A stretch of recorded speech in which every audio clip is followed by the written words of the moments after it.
my YouTube channel. A very good morning to all of you. I hope आप लोग घर पे रह रहे हो, अपने हाथ बार बार धो रहे हो और अपने पूरा ध्यान रख रहे हो, क्योंकि बाहर के हालात बिल्कुल ठीक नहीं, आप सभी को बताइए। तो प्लीज घर पे रहिए और सेफ रहिए। और आपको पढ़ाने के लिए मैं हूँ, मैं आपकी एक्सरसाइज कंप्लीट करवाऊंगा, पूरा सिलेबस कंप्लीट करेंगे हम। एनसीईआरटी बुक हमने चैप्टर 4 को शुरू किया हुआ था, हमने लास्ट वीक के लेक्चर में 4.2 के फर्स्ट 3 क्वेश्चन कर लिए थे। आज हम क्वेश्चन नंबर 4 करेंगे, तो शुरू करते हैं। फोर्थ क्वेश्चन है हमारे पास, find two consecutive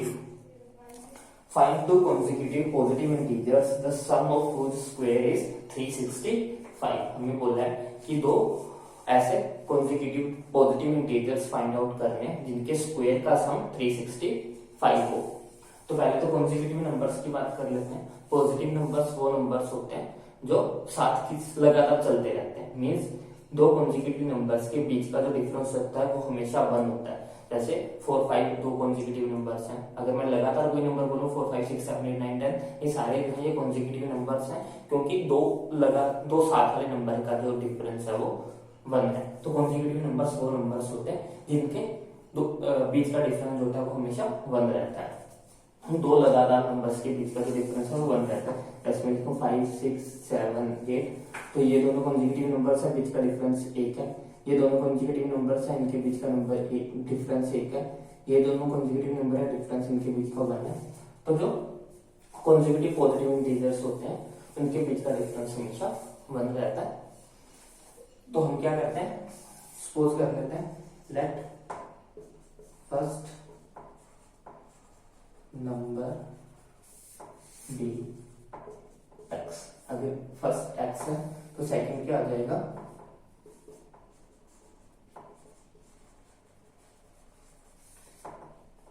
second number be x plus 1, क्योंकि कॉन्सेक्यूटिव नंबर्स है इसीलिए अगर एक एक्स है तो दूसरा एक्स प्लस 1 हो जाएगा। अगर एक 5 है तो दूसरा 5 प्लस 1 मीन्स की 6 होगा फिर, ठीक है। तो अकॉर्डिंग टू क्वेश्चन क्या कह रहे हैं, अकॉर्डिंग टू क्वेश्चन है हमारे पास सम ऑफ स्क्वायर्स, मींस इनका स्क्वायर करना है, x का स्क्वायर प्लस x प्लस 1 का स्क्वायर इज इक्वल टू है हमारे पास 365 के। तो बस अब हमें इसको क्वाड्रेटिक इक्वेशन बनाना है। पहले क्वाड्रेटिक इक्वेशन बना के उसके रूट्स फाइंड आउट कर लेंगे, उसके जीरोस फाइंड आउट कर लेंगे, जैसे हमने लास्ट क्वेश्चन में किया था। तो एक बार वीडियो पॉज करके खुद से करने की ट्राई करो, अगर नहीं होगा तो फिर वीडियो शुरू करके आगे आप देख सकते हो। तो करते हैं, एक्स स्क्वायर ऐसे ही रह जाएगा, ये हो गया a प्लस बी का होल स्क्वायर, तो ये हो जाएगा एक्स का स्क्वायर प्लस 2ab मीन्स की 2x प्लस b का स्क्वायर मीन्स की 1 is equal to 365। X square plus x square 2x की स्क्वायर प्लस 2x प्लस 1, ये इधर प्लस का इधर आके ये माइनस का आ जाएगा इक्वल टू 0। ये हो गया 2x का square plus 2x plus minus minus 365 में से 1 माइनस करेंगे 364 इक्वल टू 0। यहाँ से 2 कॉमन निकाल लेते हैं, 2 कॉमन निकालने का अंदर बचेगा x square plus x minus यहाँ पे आ जाएगा 182 इज इक्वल टू 0। तो ये 2 इधर मल्टीप्लाई उधर जाके डिवाइड, किसी भी नंबर को अगर 0 से डिवाइड करते हैं तो 0 ही आता है, तो ये भी खत्म हो जाएगा। 2 हमारा ये बन जाएगा एक्स का square plus x minus 182 equal to 0। तो ये हमारी क्वाड्रेटिक इक्वेशन बन गई। बस अब हमें इसके रूट्स निकालने, तो रूट्स कैसे निकालते थे, दो ऐसे नंबर्स फाइंड आउट करने जिनको मल्टीप्लाई करने पे 182 और प्लस माइनस करने पे हमें जो है 1 मिले। यहाँ पे 1 है तो देख लेते हैं 182 को हम तोड़ के लिख के देख लेते हैं। पहले 2 पे चला जाएगा, ये हो जाएगा 91। अब ये 3 पे जाएगा नहीं, 7 पे चला जाएगा, 7 13 जा, ये 13 हो गया। तो ये हो गया 7 2 जा 14 और 14 में से 13 माइनस करेंगे तो 1 आएगा, और हमें 1 ही चाहिए, तो हमारे फैक्टर्स क्या बन गए 14 और 13। हमें प्लस का ही चाहिए तो माइनस वाला जो 13 लेंगे, तो ये हो गया हमारा x square plus 14x minus 13x minus 182 equal to 0। अब इन दोनों में से कॉमन देख लो, इन दोनों में से कॉमन x, अंदर बचा x प्लस 14, यहाँ से कॉमन माइनस 13, अंदर बचा x प्लस 14 इक्वल टू 0। ये आ गया x प्लस 14 और x माइनस 13। तो अब पहले x प्लस 14 को इक्वल टू 0 रख लो, यहाँ से आ जाएगा x इक्वल टू माइनस का 14, फिर x माइनस 13 को इक्वल टू 0 रख लो, यहाँ से x इज इक्वल टू 13 आ जाएगा। क्योंकि हमें पॉजिटिव नंबर ही फाइंड आउट करना है तो हम इसको नेगलेक्ट करेंगे x, क्योंकि ये माइनस में आ गया, नेगेटिव में आ गया, इसलिए इसको छोड़ देंगे। हम सिर्फ x को 13 मान के चलेंगे। तो हमारा फर्स्ट नंबर क्या हो जाएगा, फर्स्ट नंबर हो गया हमारा 13 और सेकेंड नंबर जो है वो हो गया हमारा 13 प्लस 1 इज इक्वल टू 14। तो ये हमारा आंसर हो गया। आई होप आपको समझ में आया होगा। नेक्स्ट क्वेश्चन देखते हैं, क्वेश्चन नंबर 5।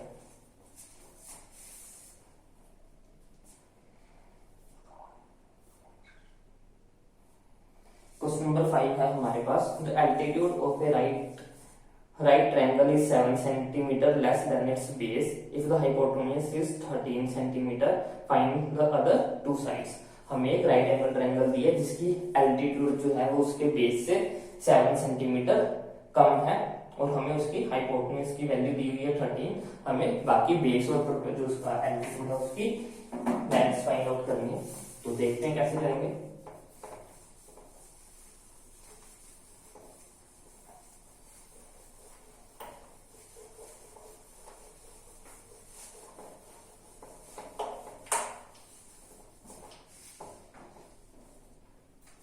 क्वेश्चन नंबर 5, पहले डायग्राम बना लेते हैं इसके, एक राइट एंगल ट्रायंगल ड्रॉ कर लेते हैं। यहाँ पे राइट एंगल, ये मान लो ए बी सी, हमें इसका हाइपोटेन्यूज जो है वो 13 सेंटीमीटर दिए, ये 13 सेंटीमीटर दिए हम, और हमें बोला है कि जो इसकी एल्टीट्यूड है वो इसके बेस से 7 सेंटीमीटर जो है वो लेस है। तो हम क्या करते हैं, इसके बेस को x मान लेते हैं। Let base of triangle a b c is x centimetre. हम इसके बेस को x मान लेते हैं तो ये x हो जाएगा। अगर बेस x है देन अकॉर्डिंग टू क्वेश्चन जो एल्टीट्यूड हो जाएगा, एल्टीट्यूड हमें क्वेश्चन में बोला कि बेस से 7 सेंटीमीटर कम है, तो एल्टीट्यूड हो जाएगा हमारा x माइनस 7 सेंटीमीटर।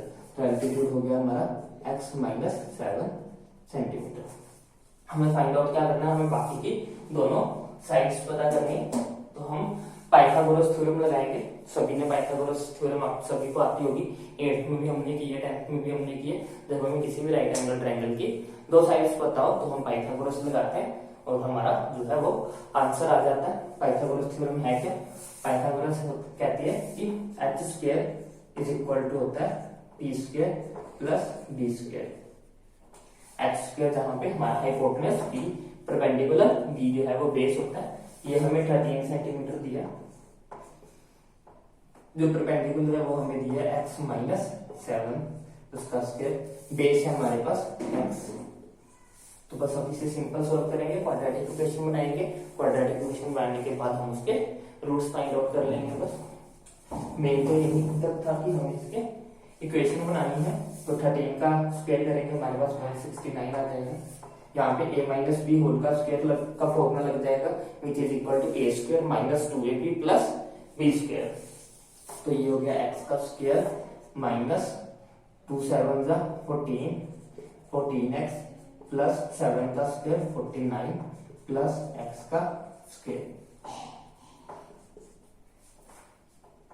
2 7 14। ये हो गया हमारे पास x square plus x square, हमारे पास हो जाएगा 2x का स्क्वायर माइनस 14x प्लस 49। ये इधर प्लस है तो इधर आके ये माइनस का आ जाएगा, इज इक्वल टू 0। तो ये हो गया 2x का square minus 14x plus minus minus 169 में से 49 अगर माइनस करेंगे तो हमारे पास आ जाएगा 120 इज इक्वल टू 0। 2 कॉमन आ जाएगा, 2 कॉमन निकाल लेते हैं, अंदर बचेगा एक्स का square minus 7x minus 60 is equal to 0। 2 उधर जाके डिवाइड होकर खत्म हो जाएगा, हमारे पास बचेगा सिर्फ x minus 7x minus 60 equal to 0।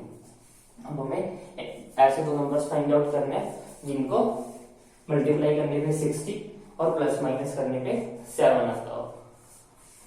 तो ढूंढो 12 इंटू 5 करते हैं तो हमारे पास 60 होता है, और 12 में से अगर 5 माइनस करते हैं तो हमारे पास 7 भी आएगा। कंडीशन ये है कि हमें माइनस का 7 चाहिए, तो हम माइनस की टर्म बड़ी लेंगे तो हमारा आंसर जो है वो माइनस का आ जाएगा। अगर यहाँ पे माइनस लेंगे तो ये भी माइनस का आ जाएगा, इट मीन्स ये भी माइनस का ही गिवन है। तो हमारे फैक्टर बन गए -12 एंड +5। तो आ गया हमारा एक्स का square minus 12x plus 5x minus 60 equal to 0। इन दोनों में से हमारा x कॉमन आ जाएगा, अंदर बचेगा x माइनस 12 प्लस यहाँ इन दोनों में से 5 कॉमन आ जाएगा, अंदर बचेगा x माइनस 12 इक्वल टू 0। ये हो गया हमारा x माइनस 12 और x प्लस 5 इक्वल टू 0। तो पहले हम x 12 को इक्वल टू 0 रख लेते हैं, x प्लस 5 इक्वल टू 0 रख लेंगे। तो हमारे पहले x माइनस 12 इक्वल टू 0 रखेंगे तो x की वैल्यू आ जाएगी 12। फिर हम x प्लस 5 को इक्वल टू 0 रख लेंगे तो x की वैल्यू आ जाएगी -5। क्योंकि ये किसी ट्रायंगल के साइड है और ट्रायंगल की साइड कभी भी नेगेटिव में नहीं हो सकती है, इसीलिए हम इसको नेगलेक्ट कर देंगे, सिर्फ x की वैल्यू 12 आ गई हमारे पास। तो बेस क्या आ गया हमारा, बेस हो गया हमारा 12 सेंटीमीटर, और हमारा एल्टीट्यूड कितना हो गया, एल्टीट्यूड हो जाएगा 12 माइनस 7 इट मीन्स की 5 सेंटीमीटर। आई होप आपको समझ में आएगा, आसान था, बस हमें क्वाड्रेटिक इक्वेशन बनानी थी और फिर इसके रूट्स फाइंड आउट करने थे। नेक्स्ट क्वेश्चन देखते हैं, क्वेश्चन नंबर 6। मैथ बड़ा आसान होता है अगर आप इसे मन लगा के करोगे। क्वेश्चन नंबर 6 है हमारे पास। A cottage industry produce a certain number of poetry articles in a day. It was observed on a particular day that the cost of production of each article in rupees was 3 more than the twice the number of articles produced on that day. If the total cost of production on that day was 90, find the number of articles produced and the cost of each articles. हमें ये question same question ऐसा question number second जो था, ये question number third में भी वो तो एक्जैक्टली सेम था इसके जैसा। तो हमें दिया गया, हमें क्या है कि कोटेज इंडस्ट्री है जो कि कुछ आर्टिकल्स बनाती है। ये देखा गया है कि जो कॉस्ट ऑफ प्रोडक्शन है on a particular day, cost it was observe on a particular day that the cost of production of each article, her article की जो कॉस्ट ऑफ प्रोडक्शन है वो 3 more than the twice the number of articles produce on that day. उस दिन में जितने भी articles बने हैं उसके डबल से 3 ज्यादा है एक आर्टिकल की कॉस्ट ऑफ प्रोडक्शन। अगर किसी दिन जो टोटल कॉस्ट ऑफ प्रोडक्शन पूरे दिन की हमारे पास 90 आई है, तो हमें ये पता करना है कि उस दिन कितने आर्टिकल बने और हर आर्टिकल की कॉस्ट ऑफ प्रोडक्शन क्या है। तो देखते हैं कैसे करेंगे।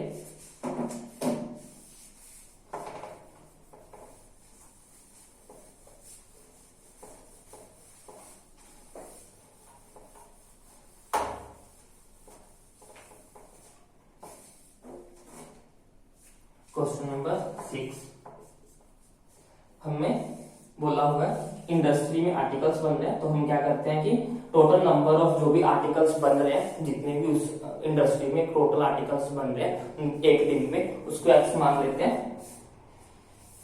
Late the number of articles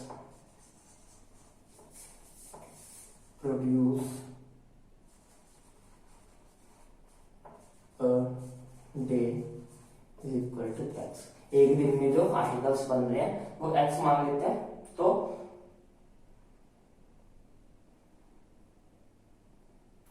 it was observed that on a particular day the cost of production of each article was 3 more than the twice the number of articles produced on that day। उस दिन में जो है जो एक article की cost of production है वो उस दिन में बनने वाले आर्टिकल्स के ट्वाइस से 3 ज्यादा है, ये हमें गिवन है। अगर हमें उसके बाद ये भी बोला हुआ है कि जो किसी दिन टोटल कॉस्ट ऑफ प्रोडक्शन जो है वो 90 रुपीज है, तो वो लिख लेते हैं cost of production of a day वो हमें दी हुई है 90 रुपीज। अगर पूरे दिन में जितने भी आर्टिकल्स बन रहे हैं उन सबकी कॉस्ट ऑफ प्रोडक्शन 90 है, तो एक की कितनी हो जाएगी, cost of production of each article वो क्या हो जाएगी, जितना पूरा खर्चा है और जितने आर्टिकल्स बने हैं, तो ये हो जाएगी कॉस्ट ऑफ प्रोडक्शन एक आर्टिकल की। तो अकॉर्डिंग टू क्वेश्चन अब हमें दिया हुआ है, अकॉर्डिंग टू क्वेश्चन ये बोला हुआ है कि जो ये वाली कॉस्ट ऑफ प्रोडक्शन है हर आर्टिकल की वो इस 3 ज्यादा है जितने किसी दिन में उसमें आर्टिकल्स बन रहे हैं उसके डबल से।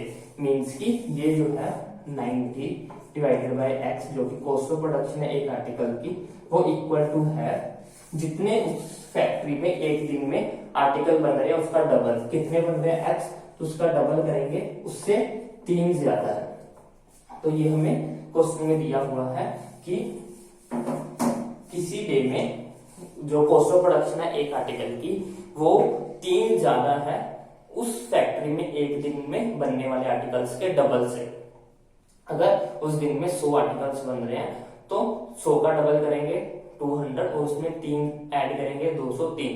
तो एक आर्टिकल की जो कॉस्ट ऑफ प्रोडक्शन होगी वो 203 होगी अगर उस फैक्ट्री में उस दिन में 100 आर्टिकल्स बने हैं। तो वही हमने किया, हमने सबसे पहले क्या किया, हमने आर्टिकल्स सपोज कर लिया कि वहां पे एक दिन में एक्स आर्टिकल्स बन रहे हैं। उसके बाद हमें बोला हुआ था कि किसी दिन उस इंडस्ट्री में पूरे दिन की जो कॉस्ट ऑफ प्रोडक्शन आई है वो 90 आई है।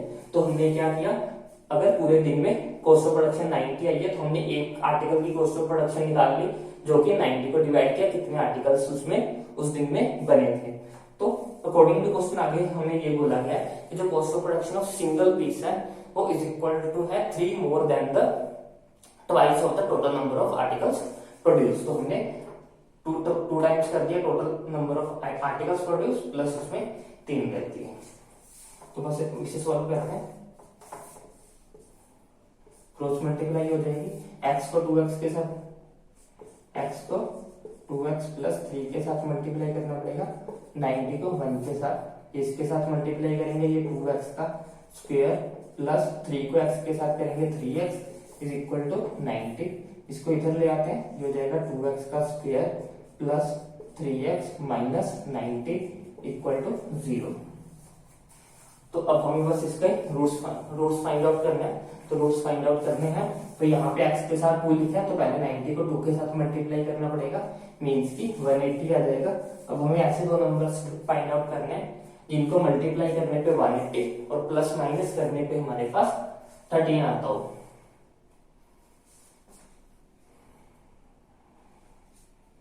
तो इसके फैक्टर ही बना लेते हैं, पहले 2 पे करेंगे तो ये हो जाएगा 90, 2 पे करेंगे 45, अब ये 5 पे आ जाएगा 9, नहीं पहले 3 पे कर लेते हैं, 3 पे करेंगे ये 15 आ गया, फिर से 3 पे करेंगे ये 5 आ जाएगा।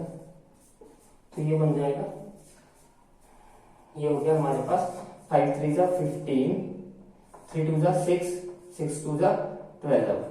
अगर हम 15 में से 12 माइनस करेंगे तो 3 बनेगा और 15 को 12 से मल्टीप्लाई करेंगे तो 90 आ जाएगा। तो हमारे जो फैक्टर बन गए वो बन गए 15 एंड 12। तो ये हो गया 2x का square plus 15x minus 12x minus 90 equal to 0। इन दोनों में से हमारे पास x कॉमन आ जाएगा, अंदर बचेगा 2x प्लस 15। इन दोनों में से हमारे पास माइनस 6 कॉमन आ जाएगा, अंदर बचेगा हमारे पास 2x इंटू 15 प्लस का 15 इज इक्वल टू 0। तो ये हो गया हमारे पास 2x प्लस 15 और x minus 6 is equal to 0। अब पहले 2x प्लस 15 को इक्वल टू 0 रख लेते हैं, तो x की वैल्यू आ जाएगी माइनस 15/2।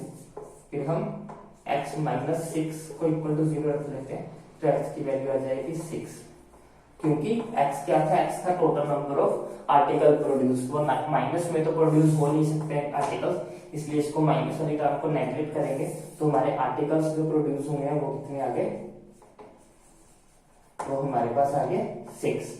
और कॉस्ट ऑफ प्रोडक्शन क्या आ जाएगी, कॉस्ट ऑफ प्रोडक्शन वो आ जाएगी हमारे पास 90 को x के साथ डिवाइड करेंगे, मीन्स की 6 के साथ डिवाइड करेंगे, तो ये हमारे पास आ जाएगा 15। तो हर आर्टिकल को बनाने में जो खर्च आ रहा है वो 15 रुपए है। और कितने आर्टिकल्स बन रहे हैं, 6 आर्टिकल्स उस फैक्ट्री में एक दिन में बन रहे हैं।